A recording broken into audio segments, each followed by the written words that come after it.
नमस्कार दोस्तों एंड जय हिंद। हम भारत के निवासी हैं और भारत पे हमें बहुत गर्व है। और उस भारत के हम बिहार के निवासी हैं और बिहार के जो समाज की असली सच्चाई हम आपके सामने पेश कर रहे हैं। जो हमारे ग्रामीण क्षेत्र है, बहुत दिनों से मैं वीडियो बना नहीं रहा था। इसके ऊपर मैं थोड़ा बहुत रिसर्च कर रहा था, कुछ टाइम भी नहीं मिल रहे थे, लेकिन कुछ साइकोलॉजी के अनुसार ऐसे फैक्ट्स मैं आप लोगों से शेयर करूंगा जो 100% सत्य होंगे। कहते हैं अकाल केवल खेत खलिहान में नहीं आती है, कुछ लोगों के आत्माओं में भी आती है। शादी का माहौल चल रही है, बहुत धूमधाम से शादियां हो रही है और इसी बीच कुछ नौजवान ऐसे खुश होते हैं जैसे लगता है कि शादी किए, बच्चा पैदा किए और इसके अलावा लाइफ में कुछ है ही नहीं। साइकोलॉजी के अनुसार कहते हैं कम उम्र में अगर किसी से प्यार हो गया ना, तो वह केवल अट्रैक्टिव होता है। बस उसकी वो सुंदरता देखता है, शरीर की बनावट देखता है। ठेठ भाषा में अगर कहें ना तो आप हवस की पुजारी भी बोल सकते हैं। लेकिन जब पूरी तरह से मैच्योर आदमी हो जाता है, उस समय जो प्यार होता है वो प्यार आप प्यार बोल सकते हैं। कि जवानी में तो थोड़ा बहुत गलती सबसे होती है। ये वीडियो अगर कोई पेरेंट्स देख रहे हैं ना, वो भी जब जवान थे तो थोड़ा बहुत तो गलती होती थी। ये एक प्रकृति का देन है, उसको हम कंट्रोल नहीं कर सकते, लेकिन ये तो कंट्रोल कर सकते हैं उस जवानी को कम समय में, कम उम्र में बहकावा ना दे। कितनी आसानी से बोल देते हैं कि ये जमाना खराब है। हम अपने लड़के और लड़कियों को फ्रीडम नहीं छोड़ते हैं, बोलते हैं कि जमाना खराब है।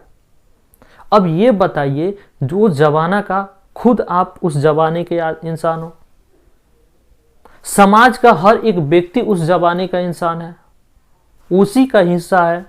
तो जमाना स्टार्ट कहां से हो गई? जमाना तो सबसे पहले आपके घर से स्टार्ट हुई, जमाना तो सबसे पहले आपके समाज से स्टार्ट हुई, जमाना तो सबसे पहले आपके गांव से स्टार्ट हुई, तब ना दूसरे जगह जाती है। तो फिर हम क्यों कहते हैं कि जमाना खराब है? एक व्यक्ति अगर उसमें आ गया हो, अगर वो निगेटिव सोच रहा है कि नहीं ये समाज कुछ अलग सोच रहा है, मैं अपने बच्चों को अलग भविष्य देना चाहता हूँ, लेकिन उसी के अंदर वो चारों तरफ से घेरे में बंधा रहता है, मजबूर रहता है। तो जमाना तो हम बनाते हैं और बार बार हम ही लोग बोलते हैं कि जमाना खराब है, मैं अपने लड़के और लड़कियों को इतना फ्रीडम नहीं छोड़ सकते। कहते हैं कि देहात से ज्यादा शहर में अश्लीलता है वो सामने दिखता है, लेकिन गांव में जो अश्लीलता है ना, अंदरूनी खोखला कर देती है। आप ही लोग में से कुछ ऐसे व्यक्ति होंगे जो अपने बच्चों को बड़े होने तक अपने पास सुलाते भी हैं और अपने आप में पर्दा भी नहीं रखते हैं। सर गांव और देहात में देखा हो कि जो लेडीज रहती है, जो उसकी माँ रहती है, एक गांव में अगर ऑर्केस्ट्रा जाता है ना, अगर वहां पे गाना चल रहा है अश्लीलता, तो खुद उसकी माँ और बेटी उठ के चलो बेबी बारात देखने चलो, और जाके वहां पे ही ऐसे हंसेगी। अब उस गाना का ऐसे अश्लीलता जो बोल रहती है, वो माइंड पे क्या असर करेगी? जानते हैं कि इंसान की माइंड निगेटिव सोचता है, हमेशा निगेटिव पहले सोचता है, पॉजिटिव बाद में सोचता है, पहले निगेटिव सोचता है। मम्मी अगर मार रही है, पापा गए डांटने के लिए, बोल रहे मत मारो, तो और कुटाई हो जाती है, यानी कि वो निगेटिव सोचती है। कोई झगड़ा भी कर रहा है, अगर पीछे से कोई गया छुड़ाने के लिए, तो उसके अंदर और भी जोश आ जाती है। झगड़ा में बोलते हैं छोड़ दे मत मारो, लेकिन वो और मारने लगता है, निगेटिव सोचता है ना। डीजे तो बज रही है, साउंड तो बहुत मस्त आ रही है, कमर तो हिल रही है, आप भी डांस कर रहे हैं, आप गए दुल्हा को देखने के लिए, लेकिन आप टुकुर किसको देख रहे हैं? जो डांस कर रही है ऑर्केस्ट्रा वाली ना, पहले आप उसको देख रहे हैं। चल बबी चल ना, देख के आओ जा, बारात देख के आओ जा, ऐसे आप बोलते हैं भोजपुरी में। और वही माँ अपने बेटी के साथ में वो चीज देखती है, और उसमें का जो शब्द है, अगर वो बेटी सुनती है, खुशी का माहौल जब होती है, तो जब गाना बजती है, तो भोजपुरी का अश्लीलता गाना पे ही अधिक डांस होती है। यहाँ का जो मानसिकता बन गई है उसी पे डांस है। हिंदी गाना पे तो डांस ही नहीं होता है, हिंदी गाना में भी अश्लीलता है, लेकिन उसके अंदर पर्दा है, ये तो पूरा खुलेआम रहती है। तो उस समय वो लड़की क्या सोच लेती है कि यही हमारा प्यार है, इसी को प्यार कहते हैं। कुछ ऐसे घर भी मिल जाएंगे मानसिकता वाले, अगर उसकी लड़की अगर कहीं कोई कुछ देख लिया, अरे भाई जवान है तो गलती कौन सी गलती हो, कोई लड़के से बोल दिया तो गलती थोड़ी होती है, लेकिन माइंड तो सेट रहती नहीं है यहाँ पे, तो गलती तो कर बैठेगी उसके साथ में। तो कोई गलत करते समय अगर कोई देख लिया, कोई अगल बगल कोई चाचा कोई भाई बंधु अगर उसके घर वाले पे जाके अगर बोल देता है, तो उल्टा उसकी मम्मी उस पर 10 गाली देती है।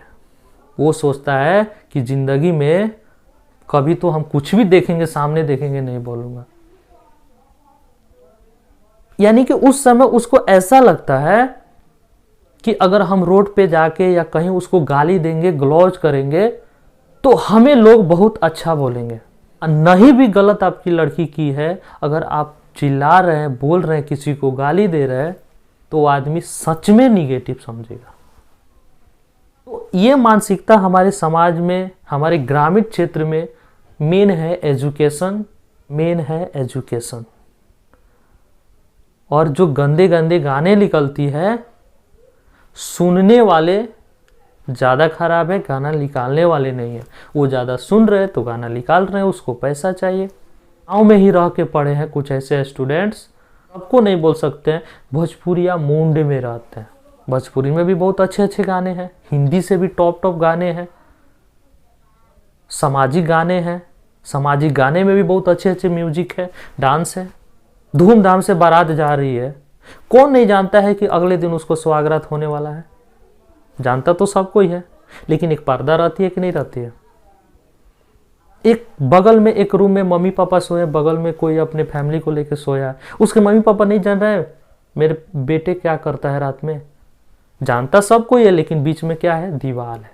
जो रील्स बनाते हैं, जो भोजपुरी गाने पे डांस करते हैं, एक छक्का के जैसे भी डांस करते हैं, और अश्लीलता भरी जो गाने पे वीडियो बनाते हैं, और किसी किसी का फोटो भी लगाते हैं स्टेटस पे, मुझे प्यार हो गया है, मुझे ये हो गया है। उसके पिताजी नहीं देख रहे हैं? क्या आप नहीं सोचते हो कि दूसरा कोई मेरा भाई नहीं देख रहा है? क्या आप नहीं सोचते हो मेरे टीचर नहीं देख रहा है? क्या आप ये जनाने की वो लड़का कोशिश करता है कि भैया पापा मेरे सर, मैं भी जवान हो गया हूं, अब मुझे भी बच्चे पैदा करने की शक्ति आ गई है। और कभी कभी ऐसा स्टेटस वही लगाएगा, मेरे पास बहुत जिम्मेदारी है। क्या जिम्मेदारी है? कहते हैं कि एक कुएं का मेढक अगर उतना ही दूर में रहता है तो उसको उसी को समुद्र समझता है। वहां से तुम बाहर निकल के देखना आगे कितनी दुनिया है। 10th क्लास 11th में गए, कुछ भी नहीं हुआ, फैमिली बैकग्राउंड कमजोर है, तो हम क्या करते हैं, पढ़ाना स्टार्ट करते हैं, कहीं से इनकम आएगा। अगर कुछ पढ़ाने लगते हैं, बच्चे मेरे पास आने लगते हैं, अब उतना ही में हम पूरा दुनिया समझ लेते हैं, सबका राजा हम हैं, सबसे नंबर 1 हम हैं, मेरे सिवा कुछ नहीं है। और वहीं टीचर जब वहाँ से सिटी में जाए, कहीं मीटिंग में जाए, किसी दूसरे व्यक्ति से मिले, तो वहाँ पे चुप्पी, उसके पास कुछ शब्दें नहीं मिलती। साइकोलॉजी के अनुसार हर जो व्यक्ति जो करता है वो सोचता है कि मैं 100% सही कर रहा हूँ। अश्लीलता बंद करना है, गाना नहीं बजाना है, गांव में नहीं ऑर्केस्ट्रा नचाना है, और वही लोग सबसे ज्यादा करते हैं। तो अकेला आदमी कुछ नहीं कर सकता, मैं भी कुछ नहीं कर सकता हूँ। हाँ, 100 लोग वही सोच रहे हैं, मैं अकेला सोच के कुछ भी नहीं कर सकता हूँ। मेरा परिवार भी अगर उसी जगह पे रहेगा तो मेरा परिवार भी वैसा ही रहेगा। कहते हैं कि जो पिताजी होते हैं जन्म का साथी होते हैं, कर्म का साथी नहीं होते हैं, लेकिन जब हम बढ़ावा जिस तरह देंगे उस तरह मेरा माहौल भी वैसा होगा, मेरे हिसाब से।